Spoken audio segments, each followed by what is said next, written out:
woman had been brought into the hospital. She was pale, frail, and emaciated. She told the doctors that she had been held captive for 24 years by her father, Joseph Fritzl. Fritzl had assaulted her, sexually abused, and raped her repeatedly during her incarceration in her own home. But before we get any further, hello and welcome to the Murder House Radio Show. I'm your host, X. On this show, we will be covering serial killers, mass shooters, disappearances, true crime, and the most deplorable things and people in history. All that good dark stuff. The Murder House Radio Show will be a radio show / podcast. I'll be uploading videos every Friday at 4 p.m. Mountain Standard Time. Make sure you hit the like and subscribe button.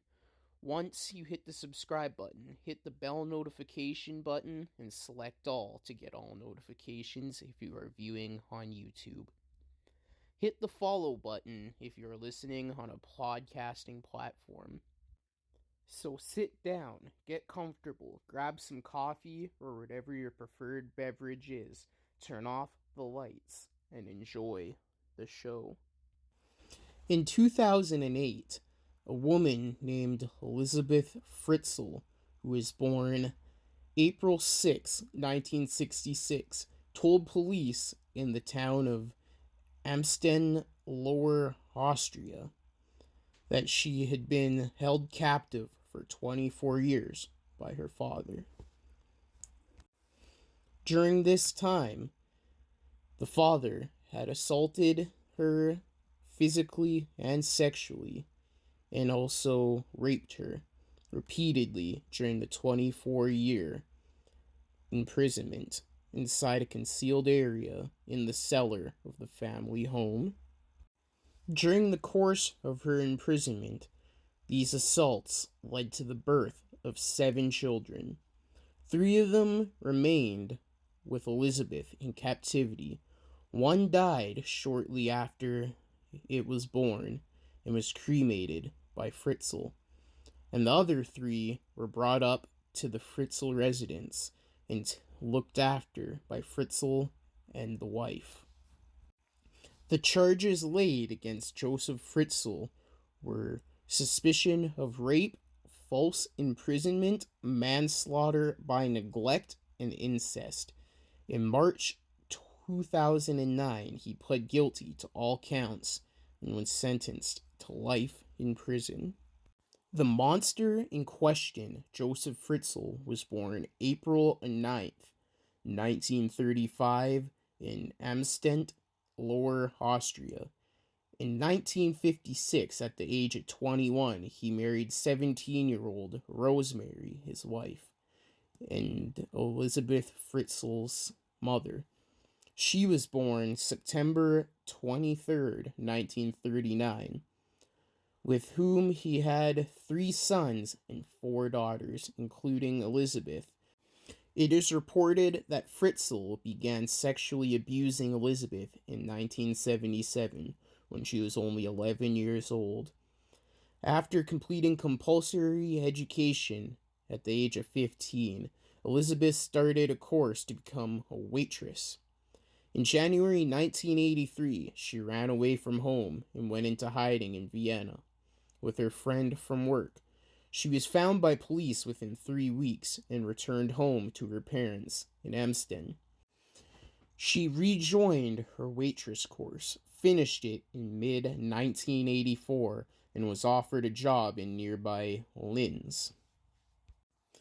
On the 28th of August, 1984, after Elizabeth turned 18, her father, Fritzl, lured her into the basement of the family home, saying that he needed help carrying a door. Fritzl had been converting the basement into a makeshift prison chamber. The door was the last thing he needed to make it complete. After Elizabeth held the door in place, while her father fitted it into the frame, he held an ether-soaked towel on her face until she passed out, then threw her into the prison cell. After Elizabeth's disappearance, Rosemary filed a missing persons report. Almost a month later, Joseph handed over a letter to the police, the first of several that he had forced Elizabeth to write while she was in captivity. The letter, postmarked Brauna, stated that she was tired of living with her family and was staying with a friend. She warned her parents not to look for her or she would leave the country. Joseph told police that she had most likely joined a cult. Over the duration of her captivity, Fritzl went into the chamber almost every day, or at least a minimum of 3 times a week, to bring food and other supplies, as well as repeatedly raping Elizabeth. As I mentioned earlier, she had 7 children in captivity, 1 who died, and 3, Lisa, Monica, and Alexander, who were removed from the chamber as infants to live with Fritzl and his wife. Fritzl and the wife were actually approved by local social services as their foster parents. The official said that Fritzl very plausibly explained how 3 of his infant grandchildren had appeared on his doorstep. The family received regular visits from social workers who saw and heard nothing to arouse suspicions about what has been going on in this unimaginable place of horrors. It is said that Joseph was a very abusive man towards his whole family, not just Elizabeth. And this in turn made nobody question him, and he did as he pleased. After the birth of the 4th child in 1994, Joseph allowed the enlargement of the prison from 35 to 55 meters squared, putting Elizabeth and her children to work digging out soil with their bare hands for years. The captives had a television, a radio, a video cassette player. Food could be stored in the refrigerator and cooked or heated on hot plates. Elizabeth taught the children to read and write. At times, Fritzl would punish the family by shutting off their lights or refusing to deliver food for days at a time. Joseph told Elizabeth and the 3 children who remained, Kirsten, Stefan, and Felix, that they would be gassed if they ever tried to escape. Investigators concluded that this was an empty threat to frighten the victims. There was no gas supply to the basement. He also told them that they would be electrocuted if they tried to meddle with the cell door. These could be intimidation tactics, but I wouldn't doubt that he was capable of such feats. But also for the whole gassing thing, he could just tie a hose to the muffler of the car and put it in under the door or something and just rev the engine until they all died. According to Joseph's sister-in-law, Christine, he went into the basement every morning at 9 o'clock, ostensibly to draw plans for machines which he sold to manufacturing firms. He often stayed there for the night and did not allow his wife to bring him coffee. A tenant who actually rented a ground floor room in the house for 12 years claimed to hear noises from the basement, which Fritzl said were caused by the faulty pipes or the gas heating system, which in all likelihood was probably him assaulting his daughter and his children, which is messed up. It has come into question. The mother must have known about this, some people think. But when you're in an abusive relationship or whatnot, You tend not to question things in fear for your safety or reprisals. On the 19th of April 2008, Joseph agreed to take Elizabeth's eldest daughter, Christine, for medical attention. She fell unconscious. Elizabeth helped him carry Christine out of the chamber and saw the outside world for the first time in 24 years. He forced her to return to the chamber, where she remained for a final week. Christine was taken via ambulance to a local hospital and was admitted in serious condition with life-threatening kidney failure. Joseph later came to the hospital claiming to have found a note written by Elizabeth, Christine's mother. He discussed Christine's condition and the note with the doctor, Albert Ritter. However, medical staff found aspects of Joseph's story puzzling and rightfully alerted police on the 21st of April. The police made a broadcast for an appeal to the public for the missing mother to come forward and provide information about Christine's medical history. They also reopened the case file on Elizabeth's disappearance. Joseph repeated his story about Elizabeth being in a cult and presented what he claimed was the most recent letter from her, dated January 2008, posted from a town, Commenton. The police contacted Manfred Wolfhart, a church officer and expert on cults, who raised doubts about the existence of the group Fritzl described. On the 26th of April, Elizabeth pleaded with her father to be taken to the hospital, in which he did, along with her sons Stefan and Felix, bringing them upstairs. He and Elizabeth went to the hospital where Christine was being treated on the 26th of April 2008. Following a tip-off from Dr. Ritter that Fritzl and Elizabeth were at the hospital, the police detained them on the hospital grounds and took them to the police station for questioning. Elizabeth understandably did not provide police with any more details until they promised her that she would never have to see her father again. Over the next 2 hours, she told the story of her 24-year captivity. She recounted that Fritzl raped her and forced her to watch pornography videos, which he made her reenact with him in front of her children in order to humiliate her. Shortly after midnight, police officers completed the investigation. Joseph, 73 years old, was arrested on the 26th of April on suspicion of serious crimes against family members. Fritzl did tell the police how to enter the chamber with a keyless entry code. During the night of the 27th of April, Elizabeth, her children, and mother, Rosemary, were taken into care.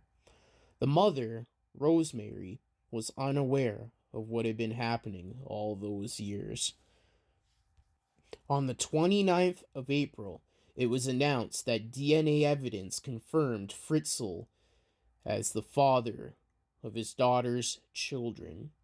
His defense lawyer, Rudolf Mayer, said that although the DNA test proved incest, evidence was still needed for the allegations of rape and enslavement.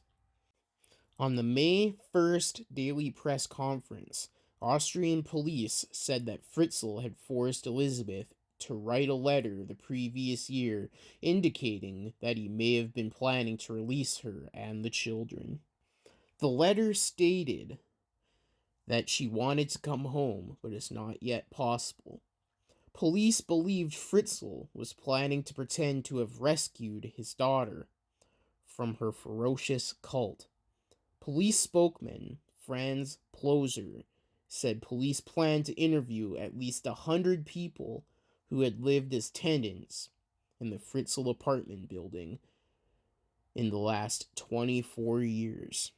So the Fritzl property was a building that was constructed around 1890. A newer building was added after 1978 when Fritzl applied for a building permit for an extension with basement. In 1983, building inspectors visited the site and verified that the new extension had been built according to dimensions specified on the permit. So this means this was 100% planned. Well, I mean, to build a cellar or a prison cellar for any reason is planned. But, Now, whether he planned to do this to his daughter the whole time, or it was a spur of the moment thing, and the daughter happened to be his victim, is up to debate. I'm not sure. But, yeah, what do you guys think? Although Fritzl had illegally enlarged the room by excavating space for a much larger basement concealed by walls.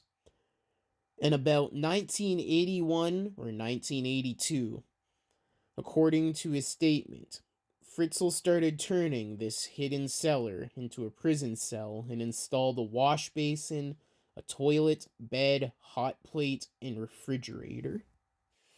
In 1983, he added more space by creating a passageway to a pre-existing basement area under the old part of the property, of which only he was aware of.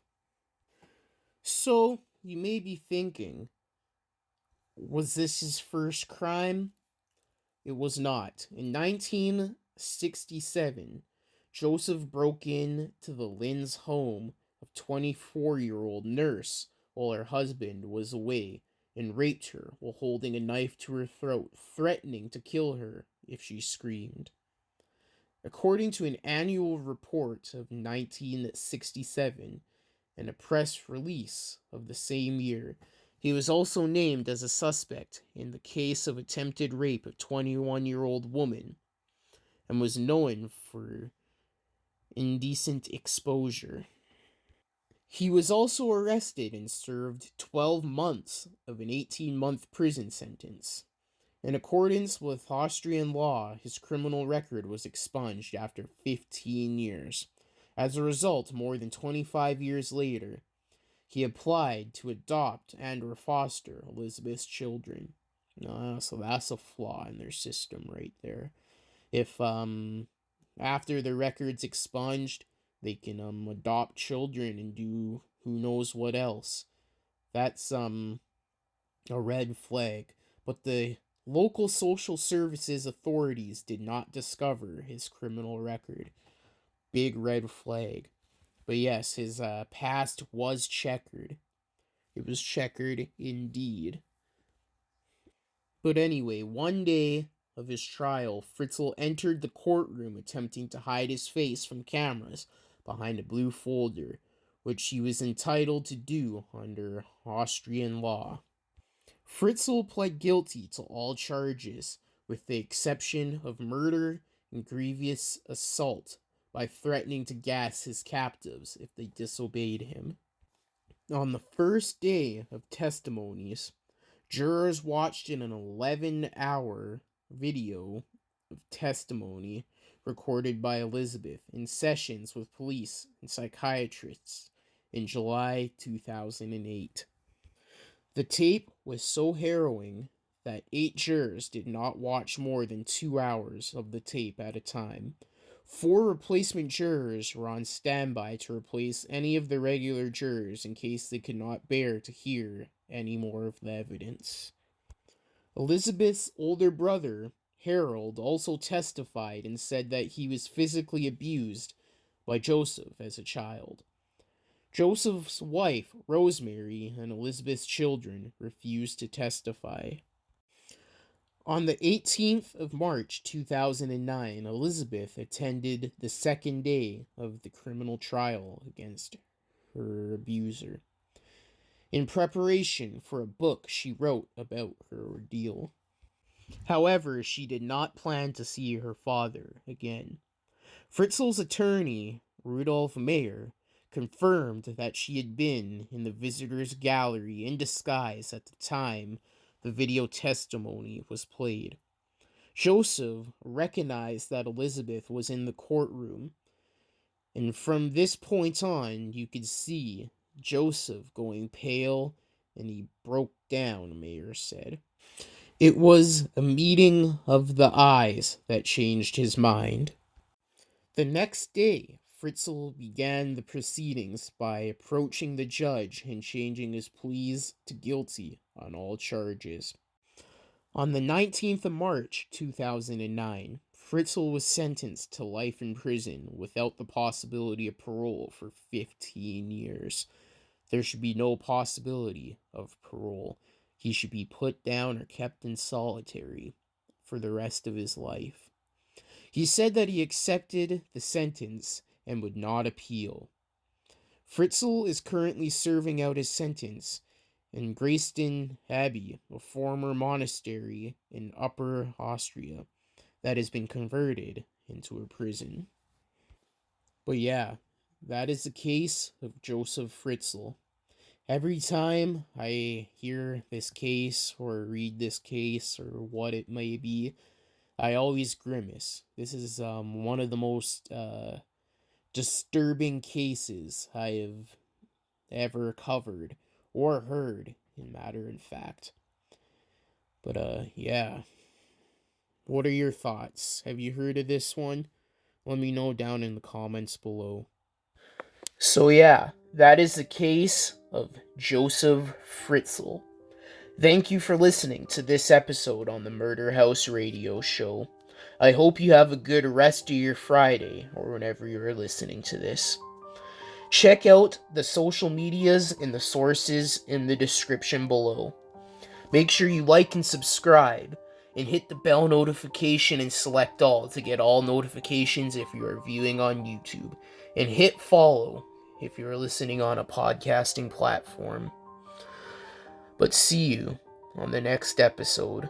This is your host X, signing off.